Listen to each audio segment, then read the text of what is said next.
Hey everybody, it's Eddie from Tokyo. This is your cryptocurrency update from Japan. Take a look at the top 500 by market cap. Yes, 3.26 trillion.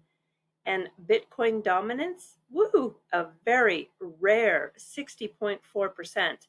With the thousands of tokens hitting 60% and beyond for BTC, dominance is a tall order.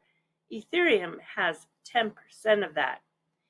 In the top 100, we have Radium up 18.9%, Aerodrome Finance up 13.28%, and Jito up 12%. Aero is an AMM. It's a central hub for liquidity on Base. And you've got Jito. It's newly launched, part of the Solana ecosystem.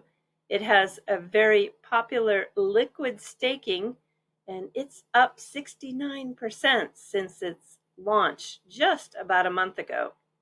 XRP trading at $2.64 at the time of this recording, up 13%. Tether's market cap is near an all-time high at over 140 billion, with USDC grabbing 54 billion of that stablecoin market share. And just in the last few moments, the official Melania meme coin is now up 14%. It has slipped into that second spot in the top 100 by market cap. Those beautiful heat maps, which I often show on this channel, is coming from Quantify Crypto.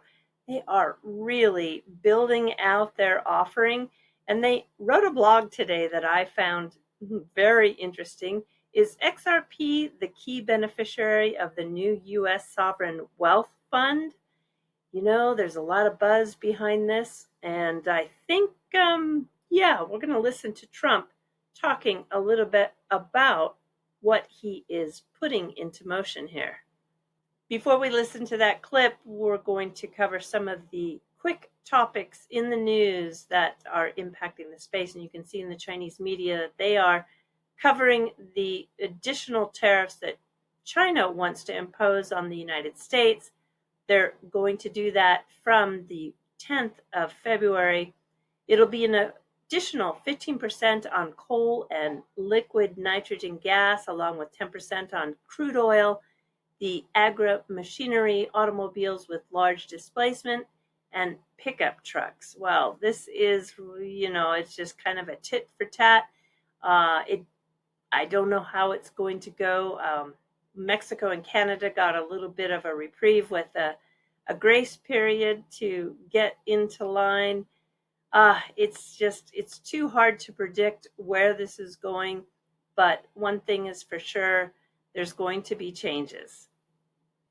Now, this is what has my attention. President Trump's AI and crypto czar, this would be David Sachs, is to host a press conference today, 2:30 p.m. Eastern Standard Time, about digital assets and how America will secure its position as a leader. I think this is going to really rock the crypto market in a good way.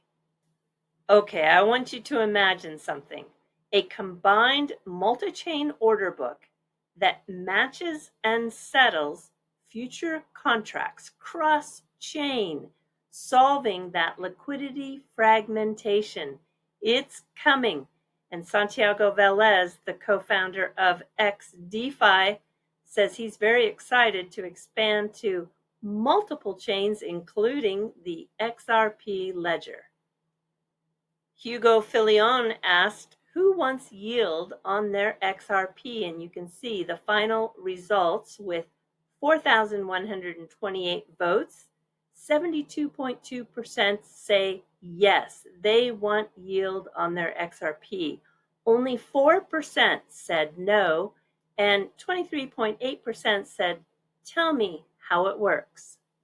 2025 is going to be the year for DeFi on the XRP Ledger, and I understand that there is a project out there that starts on XRP Ledger. They have no bridge, no wrapped assets, just native XRP. It is coming this month, and that is Doppler Finance. Really big news coming out of Australia. for XRP, HBAR, and XDC. Yeah, the AUDD stablecoin with Novati is launching on Hedera. You'll see that the ODL testing with the company Ripple has progressed, and a new partnership agreement with XDC Network targeting trade finance. You definitely want to follow Solomon of Genfinity when it comes to XDC. He's doing probably the best coverage in the space with all of what's happening. And also keep an eye on what's going to be going on in Australia with the wave of innovation. I think I know a little bit of alpha. So before we hear the scoop from David Sachs today on the Sovereign Wealth Fund, let's listen to this clip from Trump. And until next time, do take care. Sayonara for now. Bye-bye. This is an executive order. Discharges your Secretary of the Treasury, Scott Bessent, and your Secretary of Commerce, Howard Lutnick, to begin a process that will hopefully result in the creation of an American sovereign wealth fund. It's a very exciting event. We're going to have a sovereign wealth fund, which we've never had. We have a lot of things that create wealth, and you're seeing that over the last 2 weeks. I think we've created more wealth. Other people have created de-wealth, the people, my predecessors. We're creating a lot of wealth. Scott, maybe you'd like to say something about it, and I'd ask also Howard to say something about it. Yes, sir. This is very exciting. We're going to stand this thing up within the next 12 months. We're going to monetize the asset side of the U.S. balance sheet for the American people. We're going to put the assets to work, and I think it's going to be very exciting. We're going to study best practices as done around the world. It'll be a combination of liquid assets, assets that we have in this country as we work to bring them out for the American people. The extraordinary size and scale of the U.S. government and the business it does with companies should create value for American citizens. If we are going to buy 2 billion COVID vaccines, maybe we should have some warrants and some equity in these companies and have that grow for the help of the American people. So I bring all these things together. I think Scott and I will create an amazing sovereign wealth fund for you, sir. So other countries have sovereign wealth funds, and they're much smaller countries, and they're not the United States. We have tremendous potential in this country, tremendous. You're seeing that, what's happened just in a short period of time. And as an example, TikTok, we're going to be doing something perhaps with TikTok, and perhaps not. If we make the right deal, we'll do it, otherwise we won't.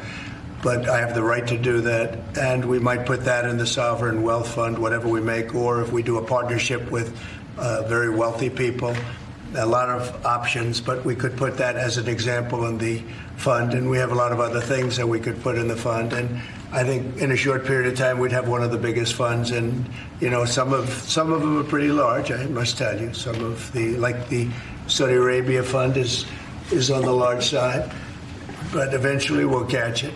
But we're going to create a lot of wealth for the fund, and I think it's about time that this country had a sovereign wealth fund, and these two gentlemen and some others are going to work with them very closely, and they'll be heading it up, and they're going to do a great job. Two highly respected people that have done unbelievably well in the world, in the real world.